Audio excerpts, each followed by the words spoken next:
चुनाव आयोग ने लोकसभा चुनाव 2024 की तैयारियां शुरू कर दी है।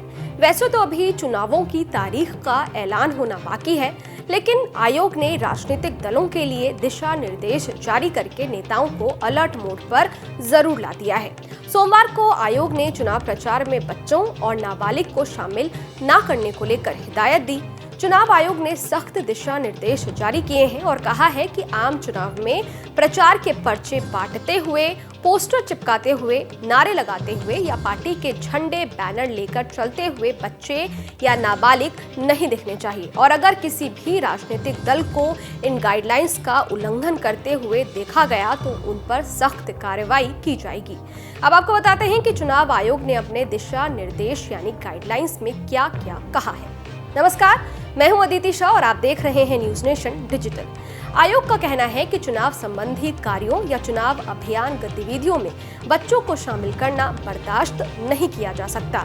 चुनाव आयोग की गाइडलाइंस में किसी भी तरीके से बच्चों को राजनीतिक अभियान में शामिल करने पर प्रतिबंध है, जैसे बच्चों द्वारा कोई कविता पाठ कराना, राजनीति मंच पर उनके द्वारा कोई गीत गाया जाए, बच्चों से नारे लगवाना, राजनीतिक मंच से उनका किसी भी तरह का संबोधन करवाने पर पाबंदी है। इतना ही नहीं, बच्चों के द्वारा बोले गए शब्द या फिर उनके द्वारा किसी भी राजनीतिक पार्टी या कैंडिडेट के सिंबल को दिखाना शामिल है। साथ ही ये भी कहा गया है कि चुनावी रैलियों में नारे लगाने, पोस्टर या पर्चे बांटने जैसे कैंपेन से बच्चों को दूर रखा जाए।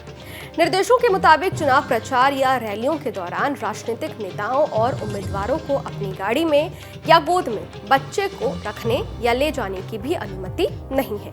हालांकि किसी राजनीतिक नेता के आसपास अपने माता पिता या अभिभावक के साथ एक बच्चे की मौजूदगी को चुनाव प्रचार गतिविधि में शामिल नहीं माना गया है और न ही इसे गाइडलाइन का उल्लंघन माना जाएगा। मुख्य निर्वाचन आयुक्त राजीव कुमार ने आगामी लोकसभा चुनाव के मद्देनजर राजनीतिक दलों से लोकतांत्रिक मूल्यों को बनाए रखने में उनसे सक्रिय भागीदार बनने का आग्रह किया है। आयोग ने आगे कहा है कि अगर कोई भी दल अपने चुनाव प्रचार में बच्चों को शामिल करते हुए पाया गया तो बाल श्रम से संबंधित सभी अधिनियम के तहत कार्रवाई की जाएगी। इस संबंध में जिला निर्वाचन अधिकारी, रिटर्निंग अधिकारी को कार्रवाई करने की जिम्मेदारी दी गई है।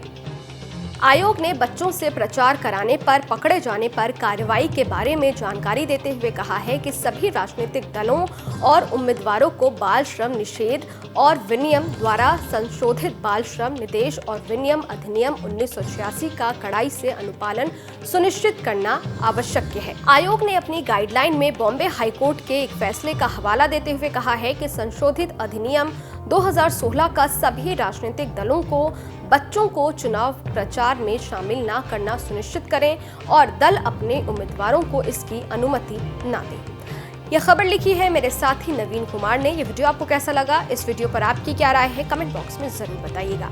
देखते रहिए न्यूज नेशन डिजिटल, मेरे यानी अदिति शाह के साथ। शुक्रिया।